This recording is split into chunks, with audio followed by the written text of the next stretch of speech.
All right, folks, let's begin. I just wanted to start by taking a look at the syllabus this morning just one more time before you go on this extended break. When you return from break, which will be a week from Wednesday, right? So after this long weekend, we have scheduled essentially 3 back-to-back just revision and editing workshops, right? So what I plan to do in class on those days is to just work with you individually on problems or things that you've got developing with your paper. If you want to walk in here and just work with other people in the class or ask me questions about things that are going on in your paper, that's great. We can work through those things. If you think about the variety of things that are going to be operating in this paper, I mean, working kind of in reverse, I mean, think about the sentence variation techniques. I mean, we're going to talk about those today. I'm going to put up some sample papers. I'm going to show you what other people have been doing with sentence variation so that you can understand just why they're doing the things that they're doing. And maybe they don't even understand why they're doing it, but they know that what they're doing probably makes sense. So there's those things to consider. There's just the whole research focus. Are you doing a good job of synthesizing your research? Are you analyzing it and evaluating it? Are you, pulling it all together to correlate the sources, with each other instead of just kind of listing them out? And are you meeting the standards of the AMA? Are you being able to, in doing all of this, maintain your focus on good, strong verb-based writing strategies, right? And are you grammatically correct? Can you unify your paper? Can you keep coherence, within the essay itself? I mean, there's all these things. And what I would do if I were you is I would have the draft of the paper on those days and come in with kind of tasks. In other words, you have an objective to meet today. And you might want to just sit down with another person and just say, hey, can you read this for grammatical correctness? And, can you read this one for, sentence variation techniques? We are going to be, implementing all of these techniques. I mean, everything has to kind of pull together. As I said before, this paper 5 is almost like a cumulative exam, right? I mean, it's everything that we've done all semester long kind of wrapped up into one major project. So I'm giving you a lot of time in class to use to your advantage. Now, if you are not producing your draft at this point, or maybe you just don't feel confident that you're ready to kind of bring it in and ask questions about it, well, by all means, use that time to your advantage then. I mean, I don't keep attendance in this class because I don't care. I mean, if you're here, you're here because you probably need to be. So I'm here on those days to help you with individual questions. I think other people will be here just to help other people. I mean, just if you're available because you want someone to help you with your paper, then other people probably have the same objective. So come prepared to kind of, work informally on those days, and that the 26th, then, that Wednesday of the, almost the last week of class, will be when paper number 5 is due, right? And so if you want to submit that paper earlier than the 26th, you will obviously have the opportunity to do that. I will take papers earlier, but I will not take papers past 10 o'clock on that Wednesday, the 26th. Okay, I just want everybody to know that's when the paper is due. This time when I call for it, I gotta have it. Any questions about the process? Okay. Over the last couple of days, we've been working on these sentence variation techniques, and I just want to make sure everybody knows how to do this. And so what I asked was a couple of students to submit some samples of their paper so that we could take a look at them. And this is what I want you to do today. I want you to walk through your paper, sentence by sentence, line by line, and identify the components that you're operating with, right? Sometimes the English language, as you know, can be a tricky beast, right? I mean, there's things that just look like one thing, but they don't function like what they're supposed to look like. So we have problems. And so I'm just want you to know that in today's exercise, I want you to walk through your paper. I want you to start looking for the different types of sentences that you're using. I want you to look for the different types of phrases that you're using. I want you to kind of mark these things on your paper. If you want, you can start counting these things up and start looking, paragraph by paragraph, what kind of variation you're using. I mean, I'm dealing with this problem right now with my graduate students, in that they're writing methodologies, right? They're when you get into the graduate phase, you're proposing new research, and they've got all these ideas on how to produce a study, but they don't have very good control over the information other than to just list it out. They've listed things out on their draft. They know that they've got an outline to follow. And so what they've written is essentially just an outline that looks like a paragraph. And it's just choppy, incoherent writing, because all they've done is just list information, right? You can't get into that phase of listing information. You should in your drafting phases, but you've got to come back and bring this all together. Again, it all goes back to, can you synthesize the information? Can you make it all work together? Can you show how the sources are working with each other? Can things roll together? If you find yourself writing sentences where these authors did this and these authors did that and these authors did this down the paragraph, you've got a variation problem, right? When you start seeing consistencies down the page, where you start to see every sentence, I would do this, right? You look down the page at the sentences that you're writing, and when you start to see every sentence beginning in this format, right? Subject, verb, subject, verb, subject, verb, subject, verb, you've got a continuity problem, right? Because everything is starting the exact same way. And probably what's happening is that you're creating sentence structure that's long and involved, but it's all starting this way so that the emphasis is down here on a bunch of non-essential things like dependent clauses and phrases at the end of your sentence, which can be a problem in some cases. And I'll show you an example of that in this right here. So let's take a look at Emily's paper. She was kind enough to offer her paper as a learning tool today. So let's walk through this and take a look at what she did sentence by sentence, and this is how I want you to approach yours. And when I finish with these papers, I want you to do this, and then I'm going to walk around. If you don't understand what you're marking and how you're marking it, then ask questions today. I need you to know how to do this before you leave here this week.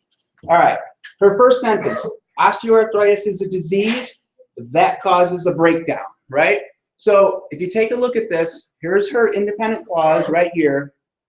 Osteoarthritis is a disease, and then we know that the word "that" signifies a dependent clause, right? It's an internal dependent clause. So for a first sentence, is her main point osteoarthritis is a disease? Yeah, she can do that, especially since it's her first sentence. But do we really need to know that osteoarthritis is a disease? Is that something that would be relevant to our audience? An educated audience? Probably not, right? So why shouldn't she just focus on the point that osteoarthritis causes the breakdown, right? That might be a more, I think, sophisticated approach for the audience that she's dealing with. My point out of this is that, yes, she's got a complex sentence with that format, but if you take a look at it, the subject, verb, object here is fairly meaningless. The meaningful part of it is down here in the dependent clause, right? The good news is that her dependent clause is at the end of the sentence, so that's where the weight is. That's where the reader's attention is drawn to, right? So it's a disease that causes these things. The next sentence: the disease commonly affects the knee joint. All right, so she goes, if she makes this change, then she's going to have a simple sentence here and a simple sentence here. And so that may lead her to think, hey, maybe I want to produce some type of variation. But if you see what she does next, she kind of rescues that. According to Felston et al., introductory prepositional phrase, right? And then she continues on. The risk of developing osteoarthritis increases in this group of people. So she goes, introductory phrase, she's still got a simple sentence here. All right, so she's gone 3 simple sentences in a row. And I want you to recognize that probably about 90% of the sentences that you guys write will be simple sentences. Right? What you can't do is just can't get in a routine of writing really short, choppy, simple sentences that are all piled up on top of each other. Right? You've got to start using the phrases and transitional elements to help build the connections between those. So take a look what she does here. In the elderly, right? So here's another introductory prepositional phrase. Osteoarthritis is the most common form and also the leading cause. So it's two things. Still one simple sentence. Then take a look what she does. Although no cure exists for osteoarthritis, aha, there's the dependent clause. Several treatments exist. And now she's got her complex sentence. So she's starting to shake things up. If you saw what happened in the first couple of sentences, right? It was simple, simple, simple, even though this was a dependent clause here and I changed it. But she goes simple, simple, simple, and then she goes introductory phrase, introductory phrase, introductory dependent clause. You can see how she's starting to get better control over the information here. A successful treatment will reduce pain and contain low risk. So it's going to do two things, but essentially it is just one simple sentence. According to the American College of Rheumatology, right?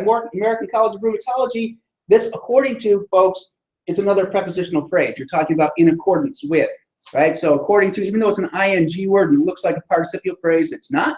It's a prepositional phrase. So now I'm starting to look down this page and I'm saying, the only tool she's got in her toolbox for phrasing, transitions is prepositional phrases, right? And I'm starting to think to herself, come up with something different next time. If you see what she does later, you'll see how she rescues this. Acetaminophen is preferred, and then she says, however, studies found, and then she goes with the dependent clause, acetaminophen failed to relieve pain. So here, in this situation, studies found, there's her independent clause, her subject verb, and then she starts with this dependent clause. So she's got a compound complex sentence here because she's got two independent clauses joined together with a semicolon in the transitional word, however, and she's got the emphasis of this dependent clause here at the end of a sentence. So a compound complex sentence showing that there's kind of a cause and effect relationship. She starts off with this prepositional phrase. She says, here's acetaminophen is preferred. However, studies found this, right?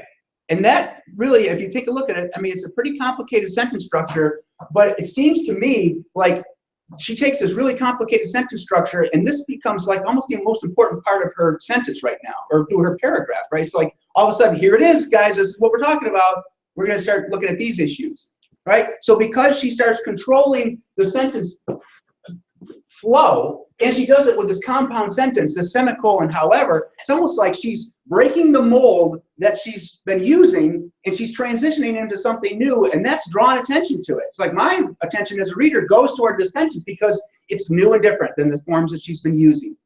So in a way, she kind of set me up, right? She set me up with a bunch of really, kind of similar sentence patterns, simple sentences, the one complex sentence, but all of these, short little introductory phrases and one introductory clause. And then suddenly when things start to get interesting, she goes with a compound complex sentence with an introductory phrase. Now, Emily, I don't know if you knew what you were doing in that situation, but I mean, yeah, you can claim that you did. But obviously, I think what she recognizes that she needs to control this information, and she just knows that if she presents it in certain ways, it's going to work, right? So even, I mean, just because you don't know what you're doing, you might just innately know that you should be doing it, right? Now we're just going to put some definitional terms to it so that you understand why you're doing what you're doing. Take a look what she does here. She then shifts back to that. Other treatments include short, simple sentence right here. And she lists these things out. And then she goes, exercise and weight loss can reduce pain and improve knee function. However, there's that signifier again, right? So she's coming back here to this. However, these guys compared the effects of this and found that the adherence was low in both groups. So take a look what happens in this sentence. And I want you to see this, folks, because this is really important. Exercise and weight loss can reduce pain and improve knee function. And so we're thinking to ourselves, all right, exercise and pain loss. However, right, and now I'm thinking to myself, I need to know about this exercise and pain loss thing. What's the relevance of it to the treatment? She says, these guys compared. And I'm going, ooh, that's not really anything to do with the exercise and weight loss as function.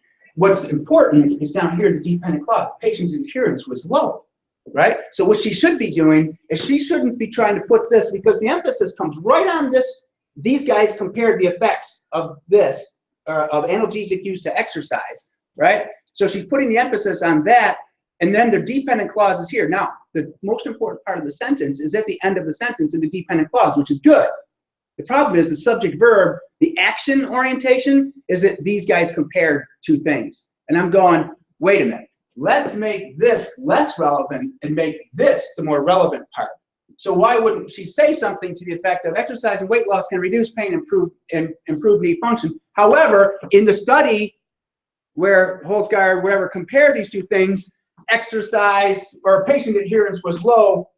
That's the reason why we're going to steer away from it.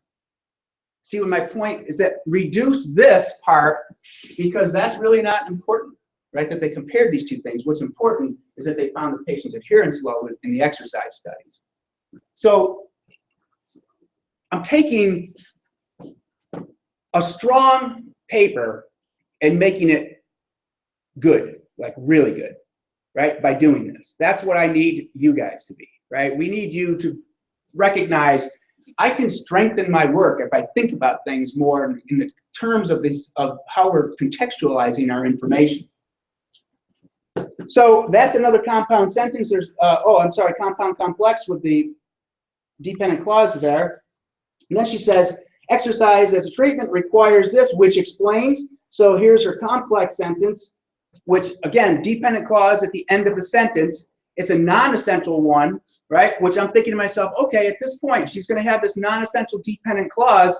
We need to know then something about this. So she explains why low adherence is expected.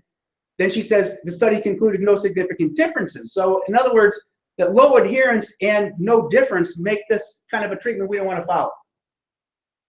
So I can understand why she's doing this dependent clause here at the end. So now, so she goes with complex sentence here. If you take a look at what's happening, right, in her most significant parts of conversation, she's gone compound complex sentence, compound complex sentence, complex sentence, with the dependent clauses housing the important stuff at the end of the sentence. Now, in this situation up here, that dependent clause we could probably play around with and get it into the independent clause. Then take a look what she does, right? Furthermore, the study concluded that, and then she goes complex sentence. Evidence is lacking and inconsistent for the effects of this. And she does, these are both transitional words. So, however, furthermore, currently, right? These are all just transitional words, right? It's a word that starts a sentence with a comma. They don't have anything to do with the phrases that we're talking about. But if you take a look what she, down the page, right? She's gone prepositional phrases. She's gone transitional words. She's gone introductory dependent clause. She's got a bunch more transitional words.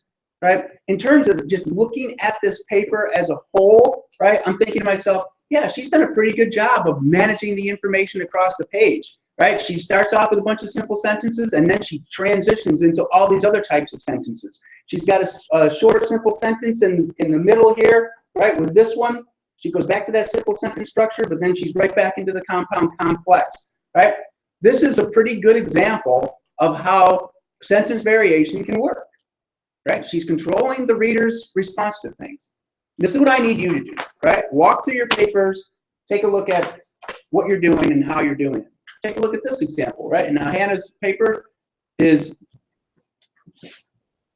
going to be different, right? So we should expect that because different people have different, personalities. And so let's take a look and see what she's done. Urinary tract infections result from these things, right? Straightforward, simple sentence. Subject, verb, and then a bunch of prepositional phrases. UTIs occur to the female population due to these types of things. Another simple sentence. The bacterium causes UTIs. Another simple sentence. As a result, so now, simple sentence, simple sentence, simple sentence, all beginning. Subject, verb, subject, verb, subject, verb, right? Make something happen, Hannah, right? Do something different. And here it is. As a result, right? Women seek the guidance. There's her subject verb to treat the symptoms caused by all these different things. So she goes with an introductory prepositional phrase because I think naturally she recognizes I gotta change this up. I'm stuck into this mode. Let's see what she does with that though. Many pharmaceutical, non-pharmaceutical options are available. Another simple sentence. Non-pharmaceutical options include these to do all this stuff, right? Which another simple sentence. So she's back into this subject verb form, and I'm going, come on, Hannah, do something different here. Transitional word, right? Now, she also adds a prepositional phrase. However, in acute versions of this, health practitioners recommend short course antibiotics which lasts between this kind of time. Here's her dependent clause at the end, which is making this a complex sentence. She starts off with an introductory prepositional phrase and an introductory word, but she's got a complex sentence here. And now this whole issue about time is stuck down here in a dependent clause at the end of the sentence, right? Which in one way should tell me that we should be transitioning to have a conversation about time now, right? Look what she does next. Severe chronic UTIs may require continued use for a prolonged period of time frame, right? There it is. She's right back into talking about time. So she's using this dependent clause to transition to the issue of time. Really good, right? I'm going to look down here. I'm going to say these things may require another subject verb, right? So if there's anything that I'm going to say so far about this, it's that in the 7 sentences that she's written here, or 8 sentences that she's written, she's really started the sentence differently in 2 of them. Does she have room for improvement in there? Definitely, right? But is it out of control? No. I mean, I think she's making some things happen here, especially when she gets into this more complicated structure here. Now look what happens. Since most UTIs result from this, there's the introductory dependent clause, physicians suggest. So there's another complex sentence. Consequently, transitional word just like however, right? With the increased reliance on these things to treat an introductory prepositional phrase, some strains have developed resistance. Due to the development, another prepositional phrase, physicians require. Physicians commonly prescribe. Nevertheless, another transitional word. Right? If you take a look what's happening here, right? At the end of this, notice how this really starts to take off. Introductory clause, introductory word, introductory phrase, transitional word, right? She's starting to get a better control over that movement instead of going subject, verb, like she was at the beginning of this paragraph. She's starting to get better movement of ideas down here. Does she have a ton of complex sentences? No, she just has a bunch of simple sentences. Can she improve that? Of course she can. But she's doing a pretty good job so far. This is what I need you to do today. All right? So spend some time walking through your papers, being able to identify.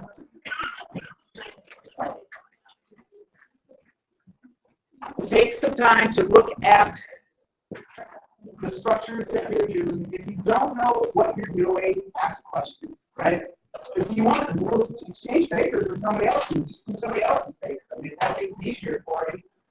I just think that what we need to be able to do here is a skill of how to go manage information, right? Do we know what these things are? Can I use them in development?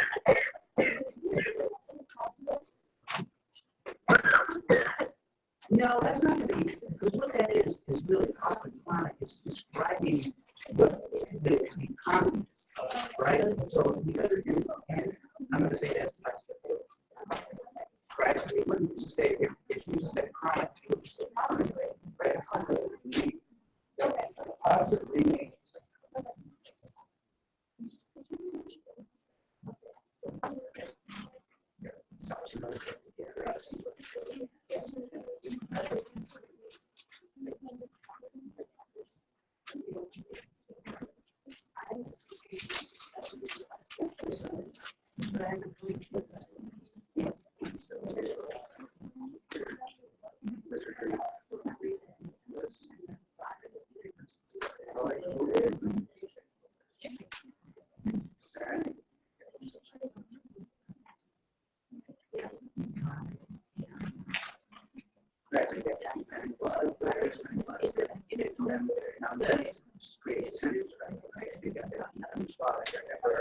Transitional,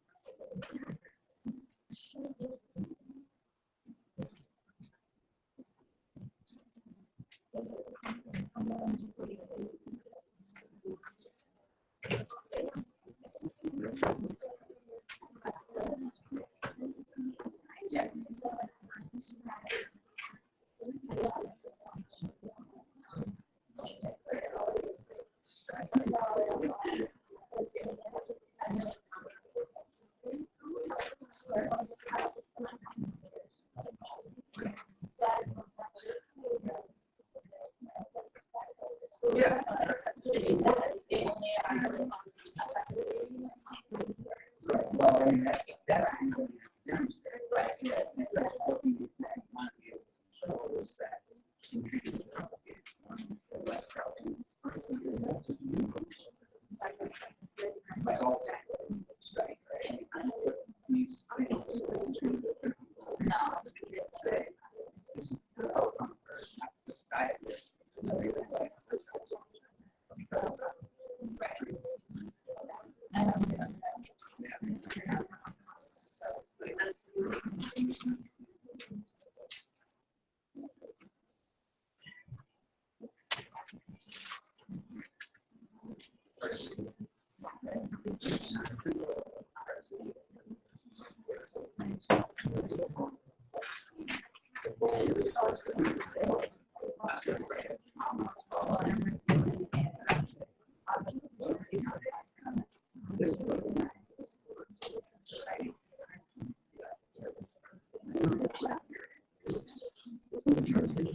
yeah, your introductions, you're going to find, folks, that you're going to have a lot better control and movement of ideas in the introductions.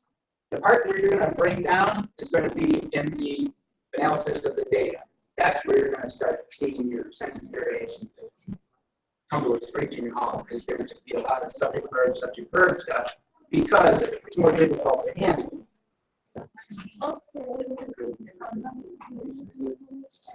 Yeah, that is. So now, when you look at compound sentences, what should you be looking for? Two important things, right? I want to do two things that track. So then this one right here is another one because these are going to clause here, you can jump to dependent clause there, right? So as soon as anything involves dependent clause, treatment options are available. Independent clause, so that's just complex. Yeah. That's dependent. That's that comes compound complex, right? Dependent clause here is independent clause, transition independent clause. It's complex. So now that compound complex sentence, you should be looking at that. As soon as it's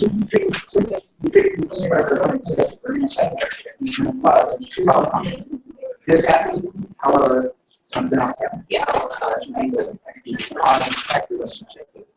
of the government.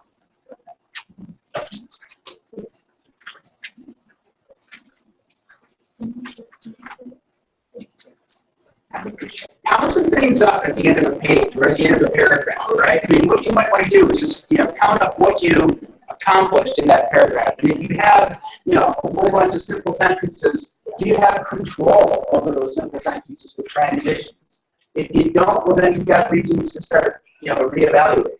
But if you do, then nothing to worry about, right? I mean, let's start putting this into kind of a numeric value.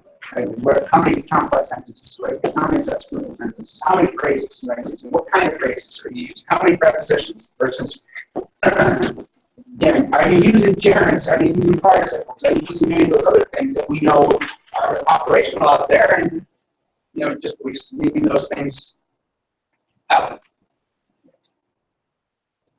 Anybody found a gerund yet? First person to find a gerund is a star. Yeah, Karen? That's going to be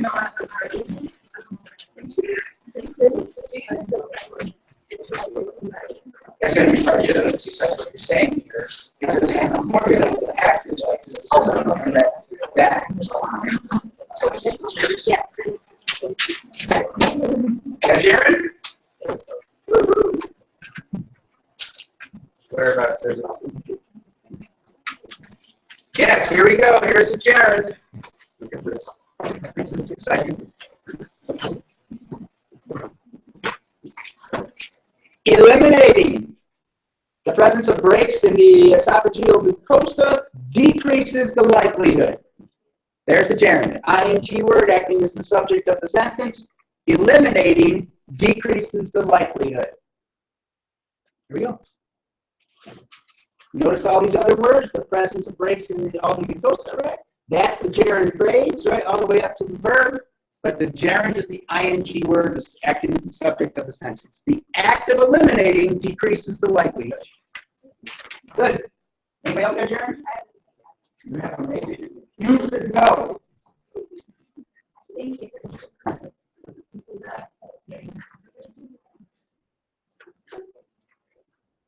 Take a look at this, guys. Two gerunds, a compound gerund. How about this? Adhering to suggested lifestyle modifications and complying with the provided medication instructions may yield. Adhering and complying may yield physiological alterations.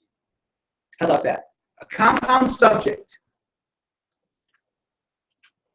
Two gerunds acting as a compound subject.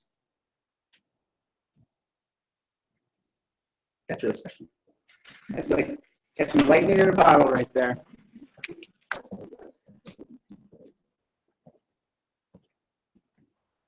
Do you have something there?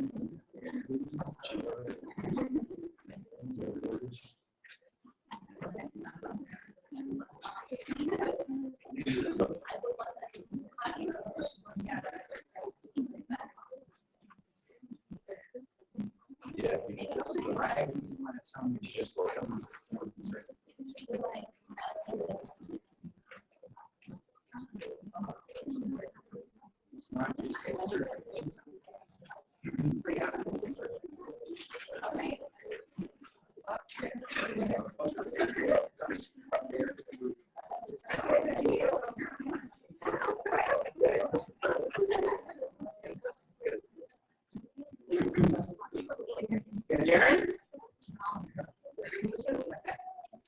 Anybody have a participial phrase?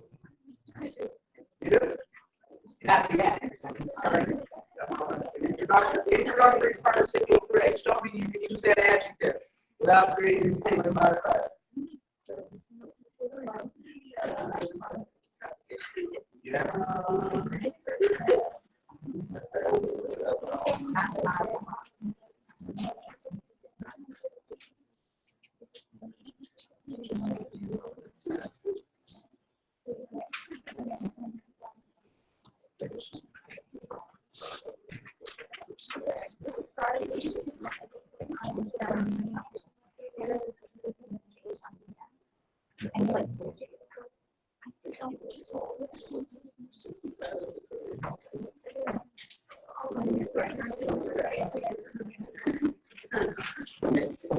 Yes.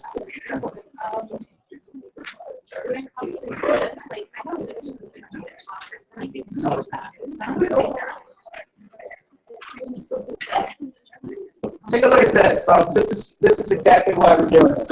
All right, in this example above here, while 75% is a preferred number, we know that's a dependent clause because we see the word while and because we have a subject and verb here. 75% is, right? That's a dependent clause. Now, look what happens when she goes to the next sentence, right? When treating psoriasis, she's thinking to herself, aha, there's the word while, right? So here's the word when, so this must be a dependent clause too. No, it's not, right? There's no verb in this, right? That's why it can't be a clause, right? Clauses have to have verbs. So phrases don't have verbs. So when treating psoriasis, And now this becomes, the emphasis is not on when, it becomes on the ing word. So who's doing the treating? You said not only should the physician choose, right? So this becomes almost like a dangling modifier because it's the physician who's doing the acting. We know, though, I mean, by looking at this is kind of conversational language here, right? I think that's where she gets herself in a little bit of trouble. I didn't mark this because I recognize that she still sees it's the physician who should be doing the treating of psoriasis, right? So I didn't mark this in the original paper, did I? No. Right, so in this situation right here, though, she doesn't have a dependent clause. That's actually a participial phrase because even though it starts with when, it's not the operational word, right? The operative word in here is treating. So who's doing the treating? The physician is. She's got it in there. It's just it's just that really conversation that not only should thing, right? Throws it off. So be aware of the fact that clauses aren't clauses unless they have verbs in them. Okay.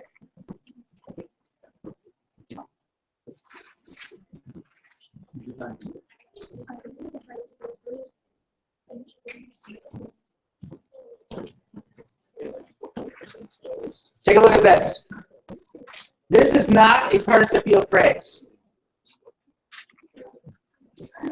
Let me explain why. Right? This is not maybe you can explain why. Wait, did you want it to be a gerund or a participial phrase? Gerund, right? If it's going to be anything, it's going to be a gerund, right? It's actually, can someone explain to me what's going on in this sentence? Can someone break this thing down and tell me what's what? Where's the subject and where's the verb?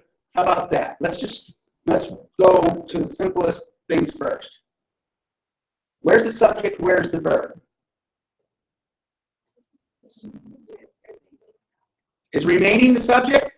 If that's what you want, then the remaining is a gerund, right? So if remaining is the subject, then what's the verb? Does that make sense? Remaining include? No, that doesn't make any sense. It'd be a subject-verb disagreement as well. So what's the subject? Treatments, right? Topical treatments. That's the subject. So treatments include the following. That's her subject, verb, object. That's her independent clause. So what's remaining? It's an adjective. Thank you. Right. It's an adjective. It's just a participle, right? It's an ing word describing the treatments. It's remaining topical treatments, right? So don't get confused that that's a participial phrase or a gerund, right? The sentence starts with an ing word here.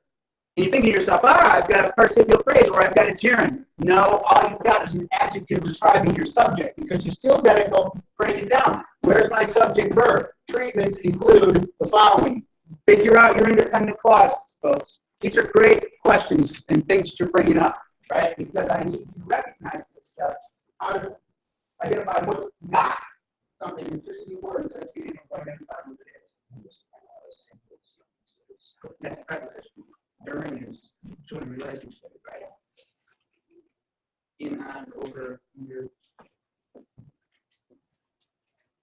Anybody have participial phrases? You avoided participial phrases? Is that what you did in this paper? Yeah? Just because you were afraid of things not yes. That's not a reason to avoid them.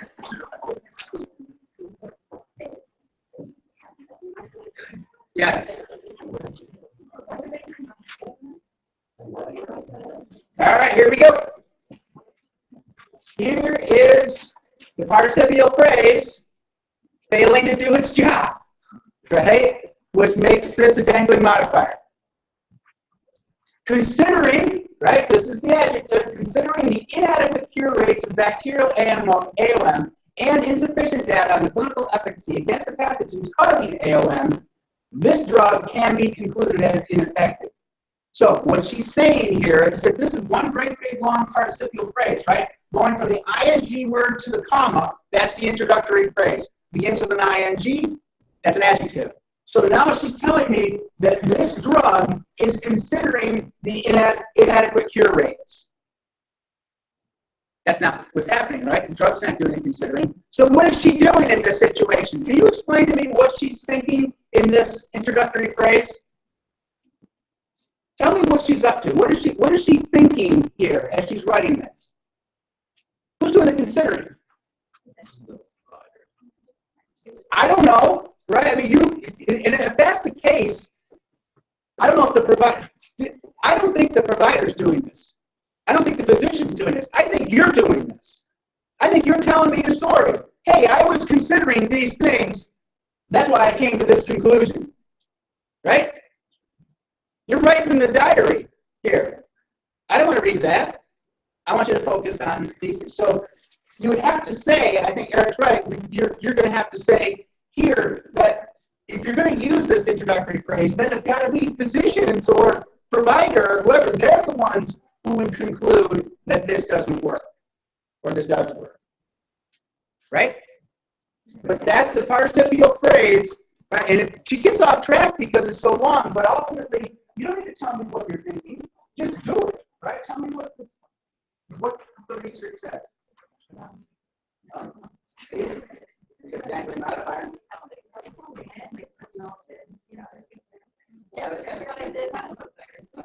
right, look at this. Here's inconsistency at its finest, right?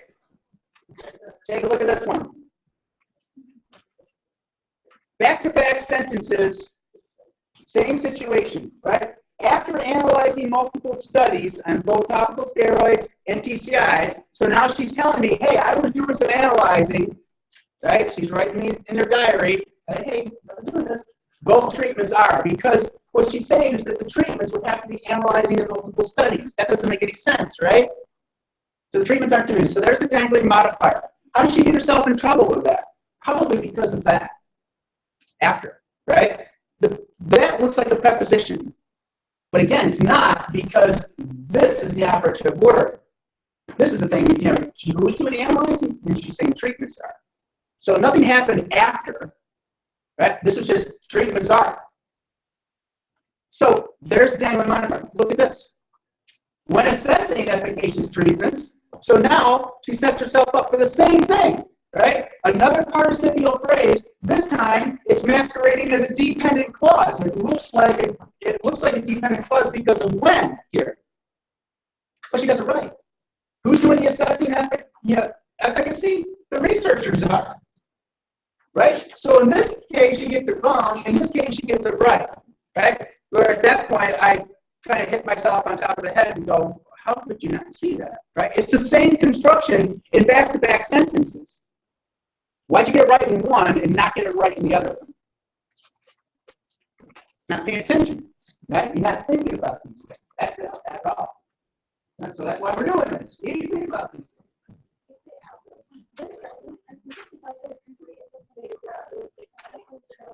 All right, what happens? This is a really good example right here. Take a look at this.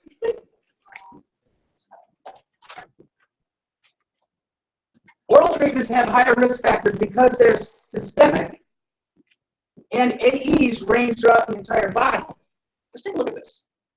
This is a really good question, because now she's asking herself, right, is this independent clause, and then another independent clause, 3 independent clauses rolled together.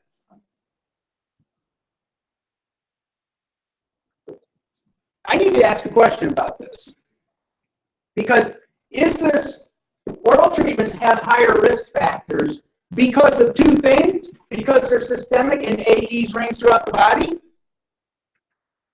Is that why oral treatments have higher risk factors?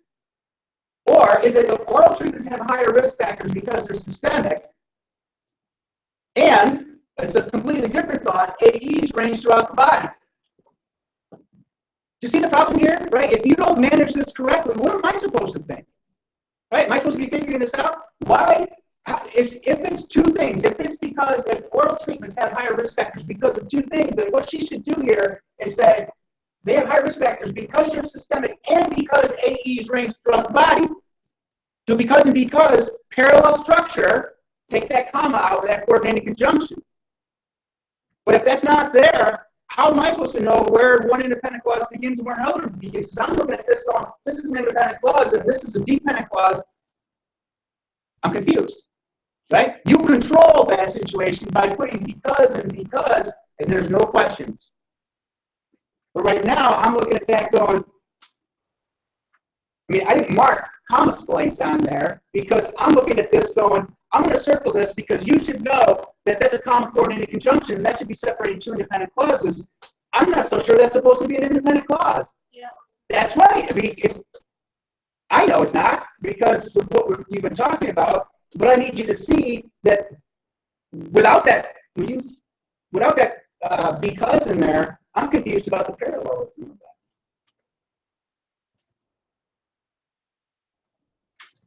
that. Control word tag meanings, okay? What do you mean? You don't think about what you mean? That's a really good example. Three independent clauses joined together. That makes still a compound sentence, right? Compound sentence contains many independent clauses. One. Preposition. Among. Yep. In, on, between, during, all those words. Any other questions? Anybody feel like you did a good job with sentence variation, or do you see that you have like really overwhelming consistency of sentence types? Mostly simple sentences? No? That's good. Right. You got your one trick pony, right? You got great. But that's all right. You just recognize that. Now you got room for improvement. Now you just got to have some of those transitional phrases, participles, and infinitive. Anybody have any infinitive phrases? Oh, You have a lot of them? yeah. This would be a No, that's due to. That's prepositional. Infinitive is 2 plus verb.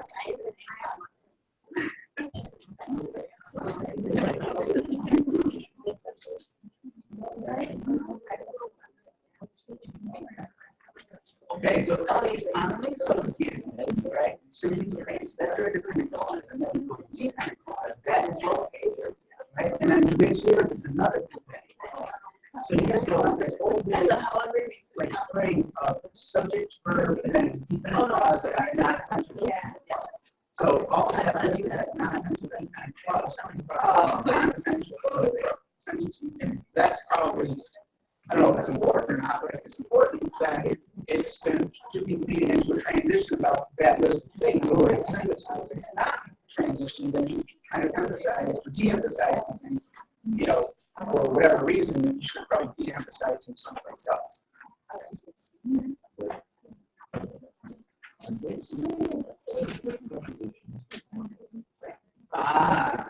That's a really good question.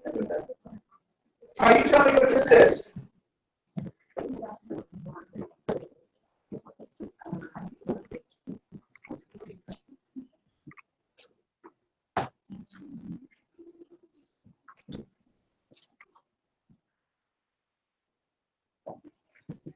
So there's a subject and a verb. Lowering blood pressure reduces the risk of developing cardiovascular diseases. So, is that a gerund, or is that a participle describing blood pressure? Is the word lowering a gerund, or is it a participle describing blood pressure? So lowering reduces the risk.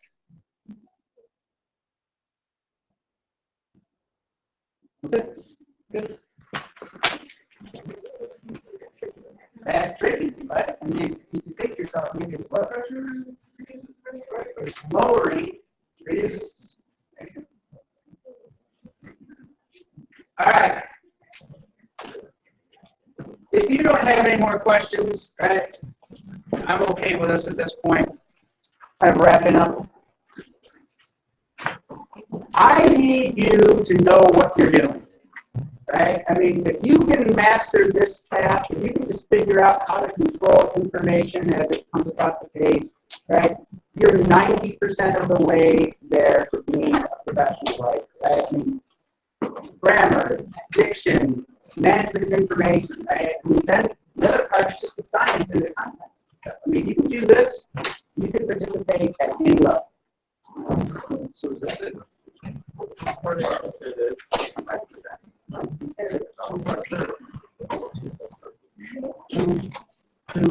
understand what a phrase is.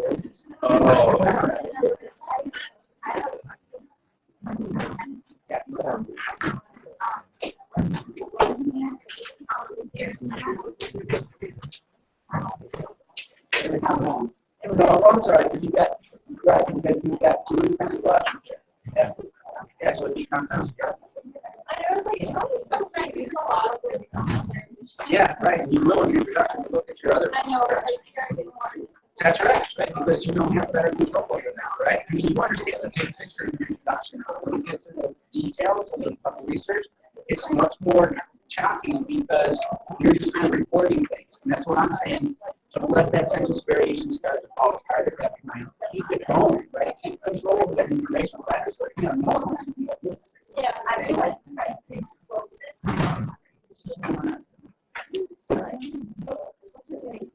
That's exactly what we're talking about there. So we can stop these positions are. It's not.